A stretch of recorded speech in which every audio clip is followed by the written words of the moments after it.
Let's keep going here. This next one is from Green Miner, and he has two.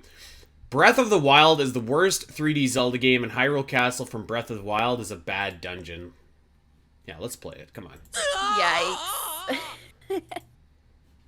I mean, but what is the worst 3D Zelda game? You know, I Like, guess that's hard to say. I guess it depends because all of them are really good, but I'll tell you this for sure: it's certainly not Breath of the Wild. There's Right. no way. I would say, you know what? I would say if you were asking me what the worst 3D Zelda game is, let's quickly just.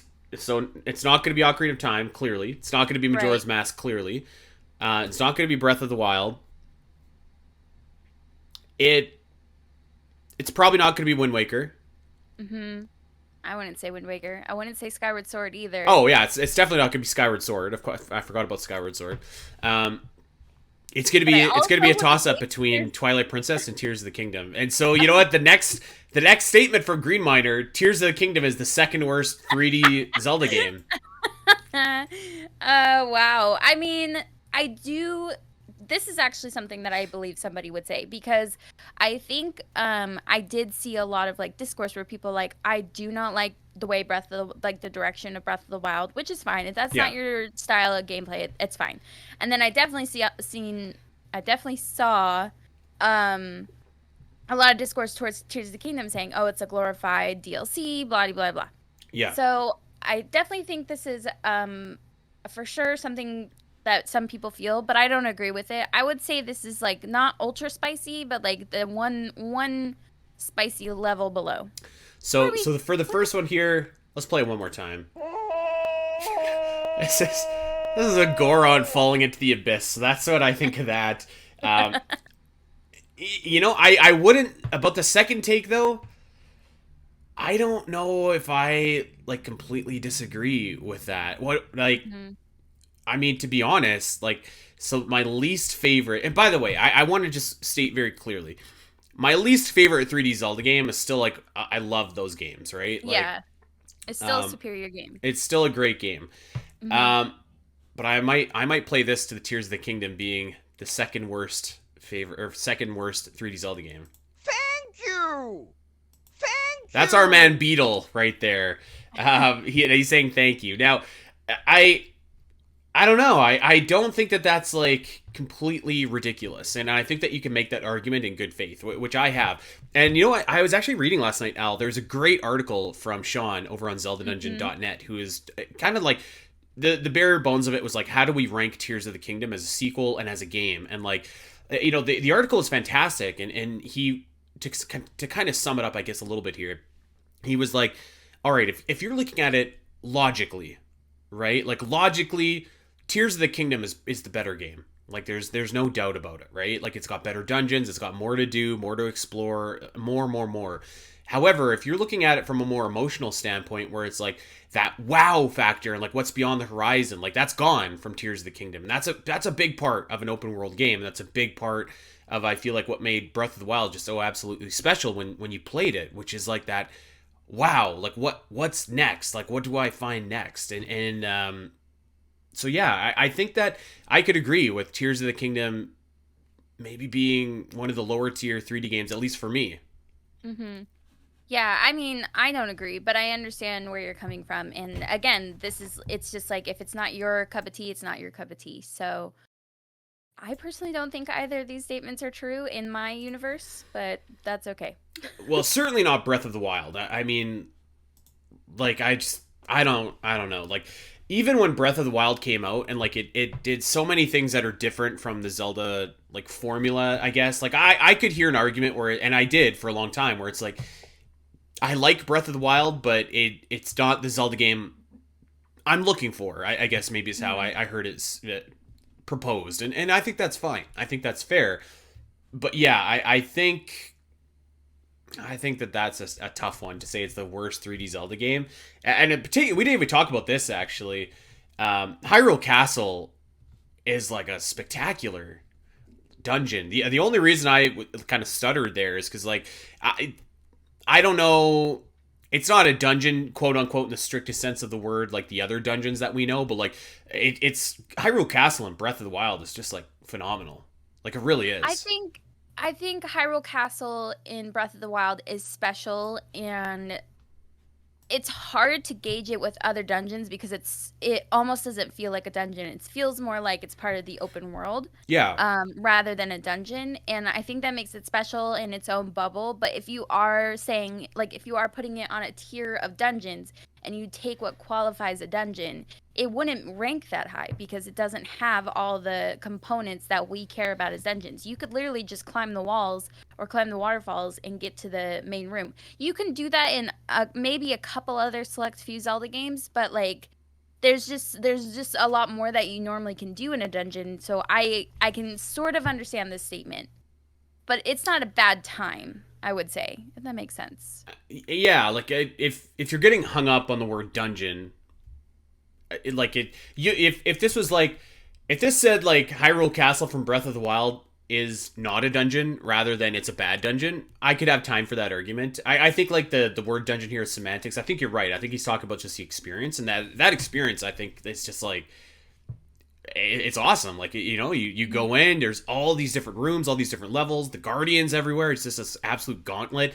I thought that the castle from Tears of the Kingdom was also great, to be honest. Mm-hmm. Yeah. It kind of the same, but a little bit different, like different enough, anyways. Mm-hmm. Yeah, Different enough that you were exploring it and you're like, oh, this is kind of interesting how it's different and broken apart, the Yeah. pieces that are broken apart, and how you have to go from high to low to figure it out. Yeah, it is pretty cool. But yeah, I get hung up on the word dungeon because that's the one they used. So I mean, yeah, Yeah. if it's about if they said it's a bad experience, then I would say that's a hot take. But since they just said bad dungeon, I don't know if I feel like there are nuance to what they're saying. Yeah. Okay.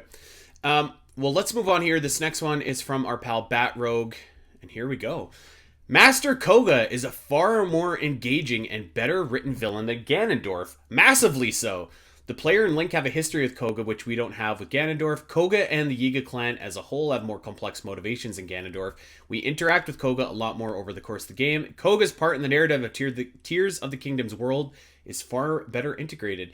I like Tears of the Kingdom, but I would have been 1,000 times more invested in the story if he and the Yiga clan were the big bads Hyrule had to fight. You want to hear something? What? I don't think that's a hot take. I don't think it kind is of either. agree. Yeah. I don't think like- it's. I think it's like a pretty decent. Now, do I agree with it 100%? No, but like I Yeah. don't. I'm not gonna play it. I'm not playing it. Like I think that's pretty valid. I think so, because something I was very disappointed about is like, as much as I love Ganondorf being in Tears of the Kingdom, his design is really cool. I really like the voice acting, despite what like maybe how other people feel. I think the end result of Ganondorf is really sick. I personally really like the end fight and also like the demon dragon fight. I loved all of it. But I was so disappointed that you barely understand his motivations. You have no idea where he comes from, why he's coming from there. You have no idea his true ambitions. It just seems like, oh, I just want to destroy the world just cuz, you know? Mm-hmm. There's no that you don't understand what's driving him, and that's always been a dilemma with Breath of the Wild and Tears of the Kingdom storytelling is like there's a lot of stuff that you have to infer on your own. And sometimes I just really struggle with that, and with Ganondorf especially, because you're like looking at this really imposing, crazy character, and you're so excited to get to know him, and you really don't in Kingdom. Whereas Master Kohga, there's like a whole history. You understand his motivations, you understand his ambitions, and he has like a whole comedic story that goes along with it. So I do think he's more engaging as a villain than Ganondorf. I don't think this is a hot take at all. Okay, I'm gonna add my 2 cents to this. I think I found a sound that can properly convey my thoughts here, because I think it's like somewhere neutral. Like I think that it's like there's good portions to it and there's parts I don't agree with. I would say maybe the Korok sound is appropriate here, because there's sometimes where it's good, sometimes where it's bad. Yeah. Okay. Yeah, you know what? I think that. So we're gonna talk specifically Tears of the Kingdom here for me to start off with, because I want to just quickly rule out Age of Calamity, because Age of Calamity did this weird kind of face turn for Master Kohga that never went anywhere, was never followed up on, but they made him seem like a good guy. in that game, right? Yeah, it was more like he was trying to save his own skin and join the winning side, but yeah, I understand. I mean, I he understand. he like totally rescued Baby Suga.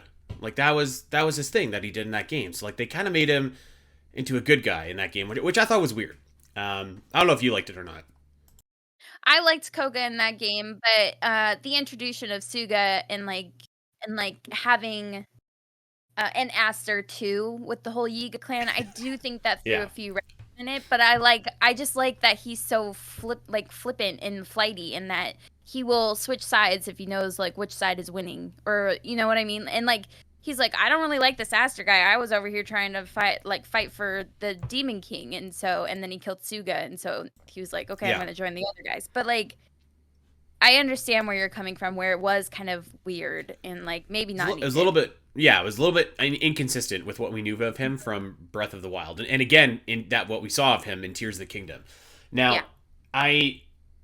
I kind of like I agree and I disagree because I think that Ganondorf's motivations, yeah, they're pretty basic. He wants to be the king. He wants to be the emperor. He wants to rule over Hyrule. Like, and sometimes you don't need it to be anything more than that. And I think that sometimes that's fine. Um, so like his motivations, they didn't excite me, but I wasn't just like, ah, oh, this stinks. Like I was kind of ambivalent. I was like, whatever, it's just Ganondorf. He just wants to rule everything. That's fine. But I would say that Koga's like motivations are not that much deeper. Like it's like I want to serve the Demon King and prepare the world for him. Like that's kind of his shtick. So I don't know that I'd say they were more complex necessarily. I do think that Kohga's part in the world of Tears of the Kingdom specifically is much better integrated. I would agree with that. And I think that I probably would have been okay if Kohga was like the bad guy. However, I think that they would have needed to change a few things in order to make that happen. I think that you can't have your big bad guy of a Zelda game also be kind of a goof, you know? Right. Like that Right. that's the thing. Like you can sort it, like Girahim is probably the closest that you can come to that, because he kind of does some like goofy things, but he like really quickly, just like that, he can be like deadly serious. He's also like too. one of the darker villains too. Like, yeah, he does some goofy stuff, but he's like super dark and like gruesome, Right. actually. Right, Yeah. and that's what I mean. Like it's almost like the Joker, like Girahim is, because he could be like laughing yeah, and like, and then he flips a switch and he's dangerous and deadly. Mhm. That just wasn't the case with Kohga. He was just, I mean, he was just kind of a goof like that. You know, he literally slipped on a banana peel, and you know, I think that, and now this is actually what I would have done. This is my fantasy booking here, Al. Okay. In Breath of the Wild, I actually would have made Kohga like the main bad guy. Like you could have Calamity Ganon still; he's a big cloud or whatever floating around Hyrule Castle. But I think that's where you should have went all in with Kohga, or just bring back Ganondorf for Breath of the Wild, and then Kohga could be the bad guy in the follow up. Like either one of those, I feel like would have worked fine. But probably Kohga in Breath of the Wild, because yeah, he's just kind of like yeah, he's just too goofy to be the villain. But I think that this is like a completely fine take. Like I think Kohga is engaging. I think he's interesting. I think the Yiga clan is interesting. I think it's like kind of a cool idea to have like this dark version of the Sheikah that like fights against them. I think it's a great idea.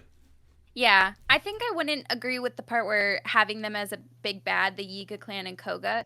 I really like the aspect of his motivation being like, I'm going to serve the Demon King and we're going to destroy the world together. But the fact that like the Demon King probably has literally no idea who he is, you know, and couldn't care less that Kohga was doing anything in his favor. Yeah. I think that just makes it even more compelling of a story. Like, well, and that and is goofier. where I think what Age of Calamity tried to do wasn't terrible. It just was inconsistent. So, like if that was the case, and like, you know, one of the biggest missed opportunities I think from Tears of the Kingdom actually is that Ganondorf and Kohga never interact. Ever. Yeah. Like, Yeah. if Ganondorf would have been like this fool, like whatever, and Kohga starts fighting for you, that would be cool. That would make sense. That would have been cool. Yeah. So yeah. Because it would have been a cold indifference, just like Demise has with Girahim, you know, Right. his most loyal servant. Right. It would have been the same energy. But Kohga has, you know, different kind of motivations than Girahim, so. Yeah. Well, one more time. There it is. I don't know. I feel like Korok seeds are neutral. This is hot take to cold take here is really, this should be really just called like we assign you a sound based on your opinion. This is how we feel about your opinion. Yeah. Yeah. Hey everyone, if you enjoyed this clip and want to see more of the Zelda Cast, make sure to head over to your favorite podcast platform of choice and subscribe. There are over 200 episodes in the vault that will provide you with hundreds of hours of Zelda content for you to enjoy. You can listen to us when you're on a walk, fighting Ganon, trying to sleep, whatever. And if you want to see these shows as they happen, make sure to head over to twitch.tv/the Zelda Cast, where you can watch our beautiful faces talk about Zelda every single week. Don't miss out, and we'll see you next time.